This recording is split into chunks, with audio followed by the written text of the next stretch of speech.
తప్పుడు దస్తావేజులతో రియల్ దందా. బడంగ్పేట్ గ్రీన్ బెల్ట్లో వెలుగు చూసిన ఘరానా అక్రమం. గ్రీన్ బెల్ట్లో 63 ఎకరాలను మింగేసిన అనకొండ. 24వ వార్డు మాజీ కార్పొరేటర్ ఏనుగు రామరెడ్డి. కాలం చెల్లిన గ్రామ పంచాయతీ నకిలీ డాక్యుమెంట్, ఇంటి నెంబర్లు, ఆపై రిజిస్ట్రేషన్లు. నిర్మాణ అనుమతులు తీసుకుని సరైన నెంబర్ 125 గ్రీన్ బెల్ట్లో, కానీ 124లో భారీ కమర్షియల్ నిర్మాణం. అసలు స్పందన లేని బడంగ్పేట మున్సిపల్ కమిషనర్ సరస్వతి.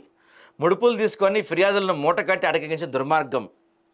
భారీ అవినీతి బట్టబయలు కావాలంటే మున్సిపల్, విజిలెన్స్, ఏసీబీ నిఘా విభాగాలు తనిఖీ చేపట్టాలి.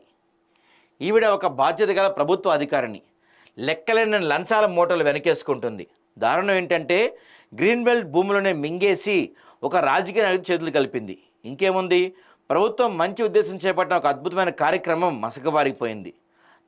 దొంగ డాక్యుమెంట్ సృష్టించడం, ఇంటి నెంబర్లు తెచ్చుకోవటం, రిజిస్ట్రేషన్లు చేసుకోవటం, 3 నోట్ల కట్టలు, 6 బ్యాంక్ అకౌంట్ల మాదిరిగా తప్పుడు రియల్ దందా నిరాటంకంగా సాగుతుంది. దీనికి అడ్డుకట్ట వేసేవారు లేకపోవడంతో వారు ఆడిందే ఆట, పాడిందే పాటగా నడిచిపోతుంది. బడంగ్పేట్ గ్రీన్ బెల్ట్ పరిధిలో వెలుగు చూసిన అంతులేని కబ్జాల కథనం మీకోసం.